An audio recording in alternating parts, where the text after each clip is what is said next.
9th क्लासच्या माझ्या विद्यार्थी मित्रांनो, आपण आपल्या 17th व्हिडिओमध्ये बेसिक कन्सेप्ट्स इन जॉमेट्री या प्रॉब्लेम सेट 1 मधले 7 क्वेश्चन कंप्लीट केलेले होते.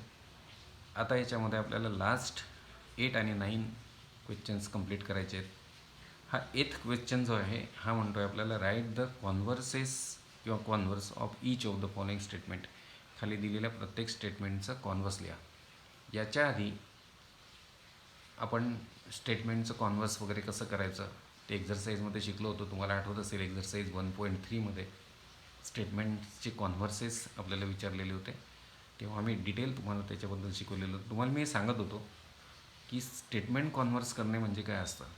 अँटीसिडेंट आणि कॉन्सिक्वेंटची जर अदलाबदल केली तर स्टेटमेंट जे असते ते त्या स्टेटमेंटचं कॉन्व्हर्स आपल्याला मिळत असतं.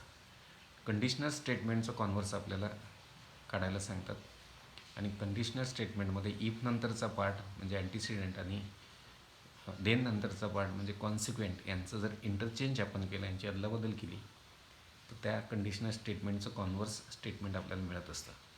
आणि दिलेलं स्टेटमेंट जर कंडिशनल फॉर्ममध्ये असेल तर त्याचं कॉन्व्हर्स करणं हे खूप सोपं असतं. तुम्हाला ते पण मी सांगितलेलं होतं, कारण अँटीसिडेंट आणि कॉन्सिक्वेंट आपल्याला तिथे पटकन ओळखता येतात. दिलेलं स्टेटमेंट जर कंडिशनल फॉर्ममध्ये नसेल तर त्याला पहिल्यांदा कंडिशनल फॉर्ममध्ये आणावं लागेल आपल्याला आणि नंतर मग त्याचं कॉन्व्हर्स करणं आपल्याला सोपं पडत असतं. मी त्या 1.3 शिकवताना तुम्हाला डिटेल त्याच्याबद्दल बोललो होतो. त्याच्यामुळे मी आता या क्वेश्चन 8कडे डायरेक्ट येतो आहे. हा मी इथे नोटबुकवरती घेतलेला आहे.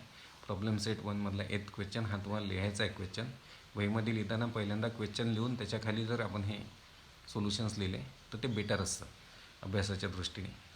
अभ्यास करताना आपल्या नोटबुकमध्ये क्वेश्चन असणं खूप महत्त्वाचं आहे, कारण मॅथमॅटिक्समध्ये पहिल्यांदा क्वेश्चन असतो, प्रॉब्लेम असतो, नंतरच त्याचं सोल्युशन असतं. प्रॉब्लेम समजण्यास आधी अतिशय महत्त्वाचं आहे. प्रॉब्लेम जर तुम्हाला कळला तर तुम्ही त्याचं सोल्युशन हे काढू शकता.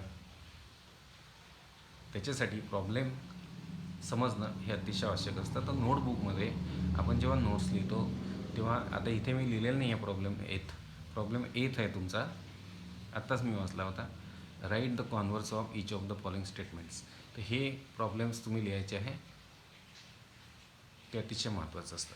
आता मी इथे क्वेश्चन त्याच्यातला 1 घेतला, पहिलं स्टेटमेंट की if the sum of measures of angles in a figure is 180 degree. जे एक फिगर आहे त्याच्या अँगल्सची सम 180 डिग्री आहे, तर the figure is a triangle.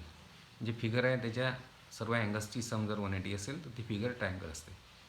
आता इथे आपल्याला याचं कॉन्व्हर्स करायचं, तर हे इफ नंतरचा जो अँटीसिडेंट आहे आणि देन नंतरचा हा जो कॉन्सिक्वेंट आहे यांची मी अदलाबदल करेल.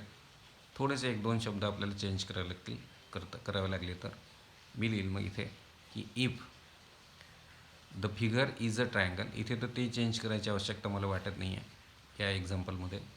If the figure is a triangle, जर फिगर ट्रायंगल असेल, हे बा मी कॉन्सिक्वेंटला या इफ नंतर लिहिलं म्हणजे अँटीसिडेंट केलं. आता पुढे लिहिल me then.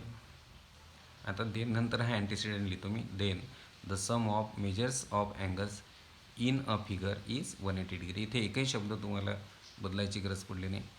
Then the sum of measures of angles in a figure is 180 degree.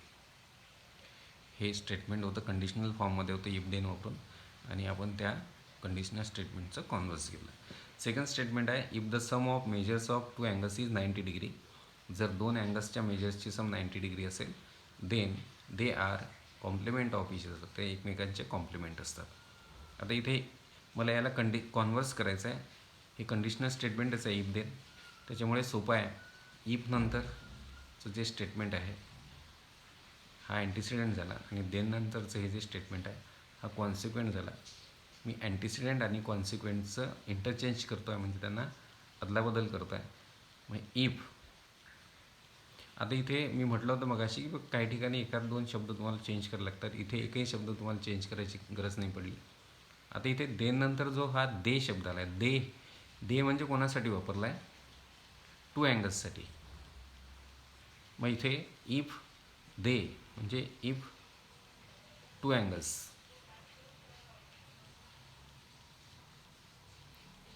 दे हा वर्ड वापरलेला आहे टू अँगल्ससाठी. म्हणून मी आता इथे हे मेन वाक्य होतं आहे आपलं. मग if they are complement of each other, तर हे दे म्हणजे two angles.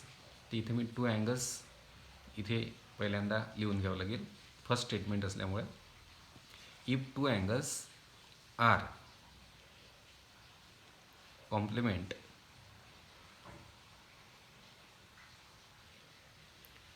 Of each other,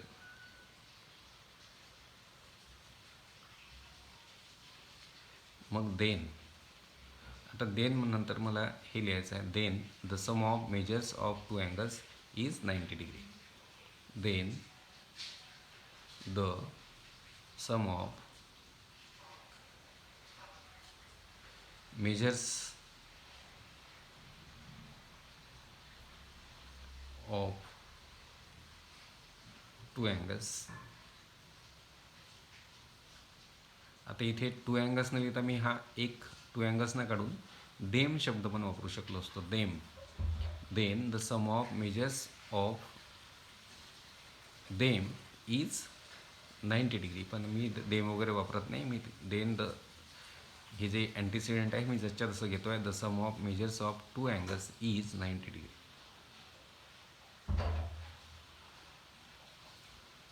आता मी थर्ड स्टेटमेंटकडे येतो आहे. If the corresponding angles formed by a transversal of two lines, म्हणजे दोन लाईन्सच्या ट्रान्सव्हर्सलनी तयार केलेले करस्पॉन्डिंग अँगल्स कॉन्ग्रुएंट असतील तर टू लाईन्स आर पॅरलल. याचं कॉन्व्हर्स मला खूपच सोपं आहे. इथे हे जे स्टेटमेंट आहे इफ नंतरचं, हे झालं तुमचं अँटीसिडेंट आणि देन नंतरचं स्टेटमेंट आहे तुमचं कॉन्सिक्वेंट. आता इथे देन दे वगैरे काही वापरलं नाही, टू लाईन्सच वापरलेलं आहे. मग मी इथे लिहील if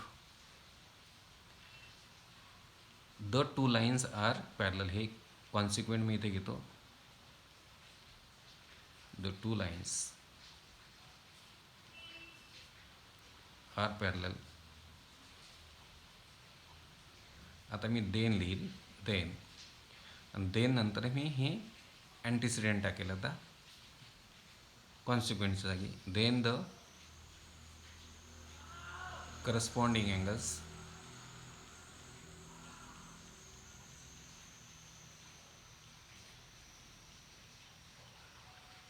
form by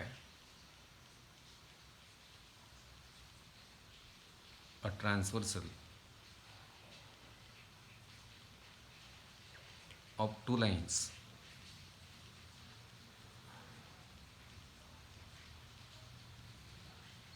are congruent.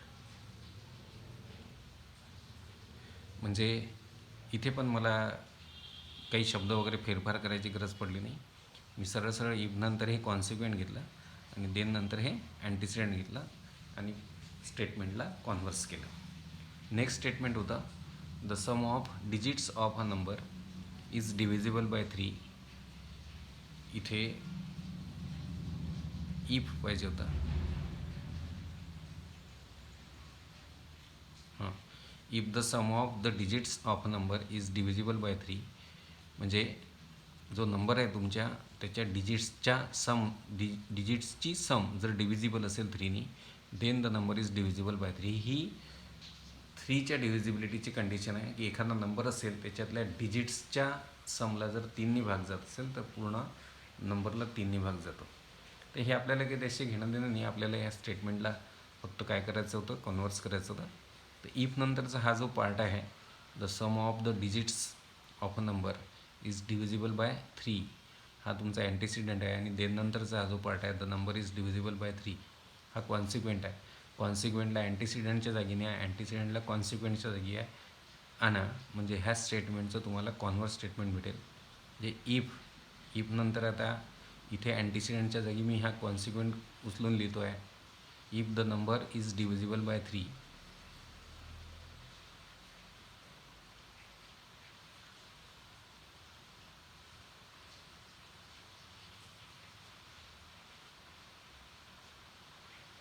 म्हणजे जर नंबर 3ने डिव्हिजिबल असेल, आता देन नंतर मी आता हा the sum of digits of a number is divisible by 3 हा पूर्ण जो मी अंडरलाईन केलेला अँटीसिडेंट आहे तो मी या कॉन्सिक्वेंटच्या जागी आणतो. Then the sum of the digits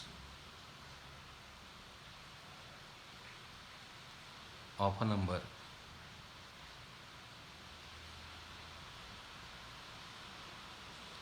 is divisible by 3.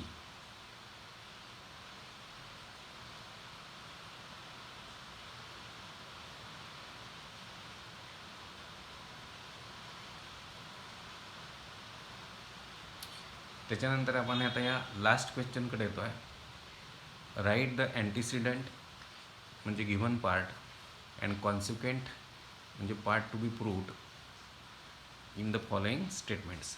काय असतं, आपण एखादं स्टेटमेंट जेव्हा प्रूव्ह करतो तेव्हा त्या जे स्टेटमेंट आपल्याला प्रूव्ह करायचं असतं त्या स्टेटमेंटमध्ये 2 पार्ट असतात.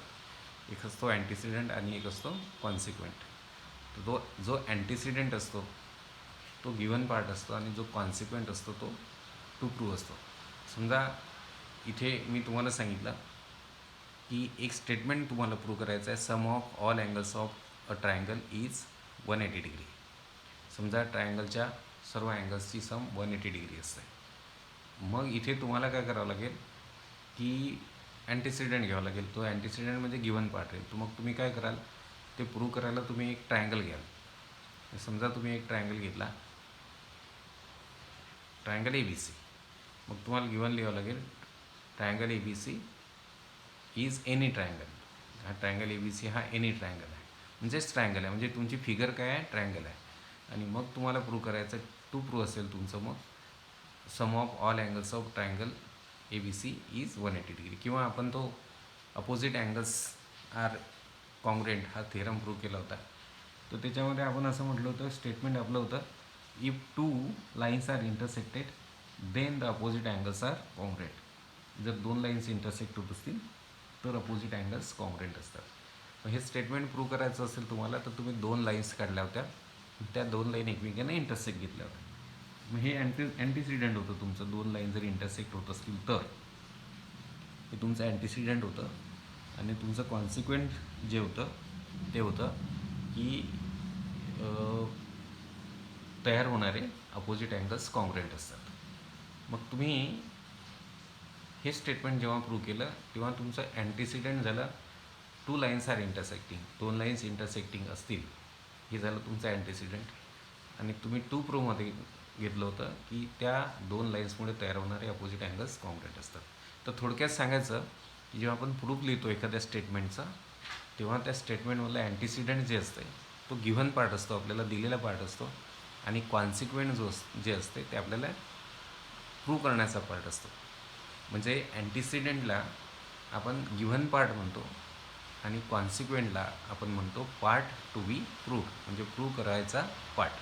इथे आपल्याला 9th क्वेश्चन होता, राईट द अँटीसिडंट अँड म्हणजे गिव्हन पार्ट अँड कॉन्सिक्वेंट म्हणजेच part to be proved in the following statements. म्हणजे खाली दिलेले जे स्टेटमेंट्स आहेत, हे जे स्टेटमेंट्स आहेत 2, या 2 स्टेटमेंटमधलं तुम्हाला अँटीसिडंट म्हणजे गिव्हन पार्ट आणि कॉन्सिक्वेंट म्हणजे पार्ट टू बी प्रूव्ड हे 2 पार्ट लिहायचे. तर आता तुम्ही हे स्टेटमेंट मी इथे घेतलेले आहेत. क्वेश्चन नंबर 9 आहे, तो क्वेश्चन तुम्हाला लिहायचा आहे. हे बघा, फर्स्ट स्टेटमेंट होतं की if all sides of triangle are congruent. ट्रायंगलच्या सर्व साईड्स कॉन्ग्रुएंट असतील. आता बघा, याच्यामध्ये हा जो इफ नंतरचा हा जो पार्ट आहे हा अँटीसिडंट आहे. म्हणजे हा झाला तुमचा गिव्हन पार्ट आणि देन नंतरचा जो पार्ट आहे हा आहे कॉन्सिक्वेंट. याला म्हणतो आपण पार्ट टू बी प्रूव्ह. म्हणजे हे स्टेटमेंट तुम्हाला सांगते की जर ऑल साईड्स ऑफ ट्रायंगलच्या सर्व साईड्स कॉन्ग्रुएंट असतील तर its all angles are congruent. त्याचे अँगल्ससुद्धा सर्व कॉन्ग्रुएंट असतात. म्हणजे ट्रायंगलच्या सर्व साईड्स कॉन्ग्रुएंट असतील तर सर्व अँगल्ससुद्धा कॉन्ग्रुएंट असतात. मग आता हे स्टेटमेंट तुम्ही प्रूव्ह करायला गेले तर तुम्हाला असा ट्रायंगल घ्यावा लागेल ज्याच्या तिन्ही साईड्स कॉन्ग्रुएंट्स असतील. म्हणजे साईड्स कॉन्ग्रुएंट असणे ट्रायंगलच्या हा तुमचा गिवन पार्ट झाला. आणि तुम्ही मग प्रूव्ह कराल की साईड्स कॉन्ग्रुएंट्स असतील तर सर्व अँगल्ससुद्धा कॉन्ग्रुएंट असतात. म्हणजे तुमचा गिवन पार्ट झाला साईड्स कॉन्ग्रुएंट असणे आणि तुमचा टू प्रूव्ह पार्ट झाला मग त्याचे अँगल्ससुद्धा कॉन्ग्रुएंट असतात हे प्रूव्ह करणार. तर ठीक आहे, इथे आपल्याला हा क्वेश्चन जो सांगतो की तुम्ही हे स्टेटमेंट जे दिलेलं आहे याचा अँटिसिडेंट म्हणजे गिवन पार्ट लिहा आणि कॉन्सिक्वेंट म्हणजे पार्ट टू बी प्रूव्ह लिहा. तर ह्या स्टेटमेंटमध्ये हे कंडिशनल फॉर्ममध्येच असल्यामुळे तुम्हाला माहिती आहे जेव्हा स्टेटमेंट कंडिशनल फॉर्ममध्ये असते तेव्हा त्याचा अँटिसिडेंट कॉन्सिक्वेंट आपल्याला सरळ ओळखता येतो. तिथे इफ नंतरचा हा पार्ट जो आहे हा तुमचा काय अँटिसिडेंट आहे म्हणजेच गिवन पार्ट आहे. तर इथे लिहितो मी अँटिसिडेंट या स्टेटमेंटमधला. हे पाहा हे आन्सर आहे आपलं, हे स्टेटमेंट होतं, हे आन्सर आहे आपल्याला लिहायचं होतं अँटिसिडेंट आणि कॉन्सिक्वेंट. स्टेटमेंट इफ देन फॉर्ममध्ये म्हणजेच कंडिशनल फॉर्ममध्ये असल्यामुळे सरळ मी अँटिसिडेंट आणि कॉन्सिक्वेंट लिहू शकतो आहे. म्हणून मी डायरेक्ट अँटिसिडेंट आणि कॉन्सिक्वेंट इथे लिहिलेलं आहे. इथे अँटिसिडेंट लिहितो आहे मी. अँटिसिडेंट आहे all sides of triangle are congruent.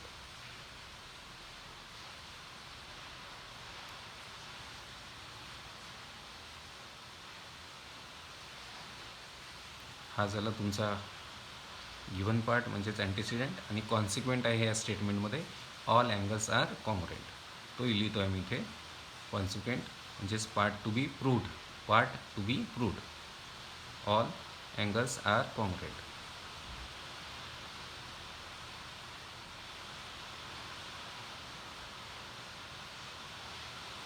आता आपण या सेकंड स्टेटमेंटकडे येऊ.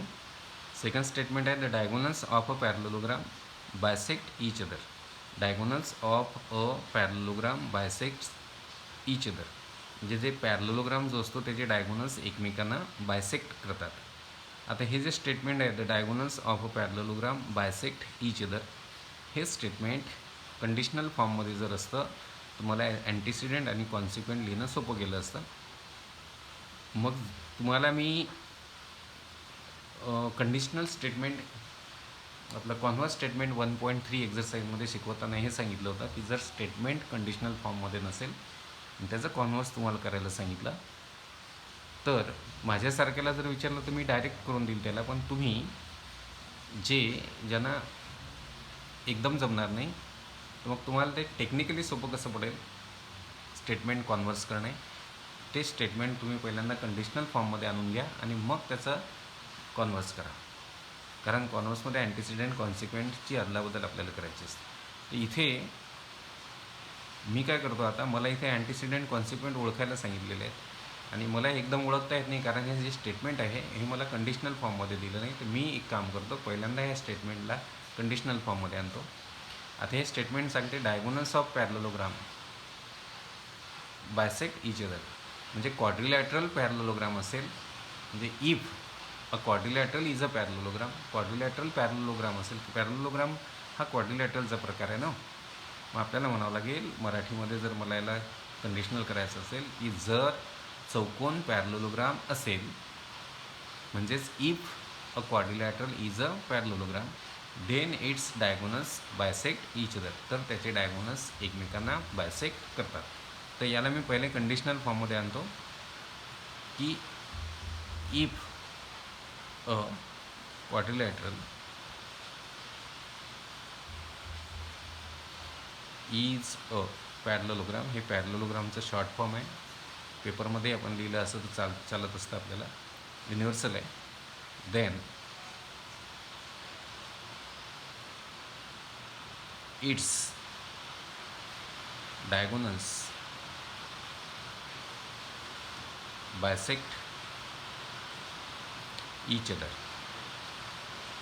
आता पण हे स्टेटमेंट मी कंडिशनल केलं. त्या कंडिशनल स्टेटमेंटमध्ये हा इफ नंतरचा जो पार्ट आहे हा आहे अँटिसिडेंट आणि देन नंतरचा हा जो पार्ट आहे हा आहे कॉन्सिक्वेंट. मी अँटिसिडेंट लिहितो आहे आता अ quadrilateral is a parallelogram.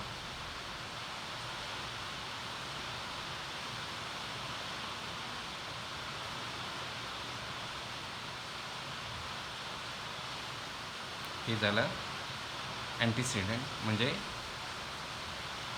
Given part ज्याला आपण म्हणतो गिव्हन पार्ट. आणि आता कॉन्सिक्वेंट म्हणजे पार्ट टू बी प्रूव्ड.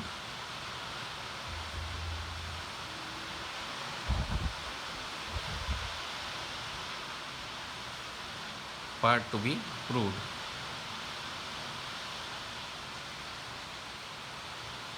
हा आहे इट्स डायगोनस बायसेक्ट ईच अदर. इथे लिहितो me it's डायगोनस bisect each other.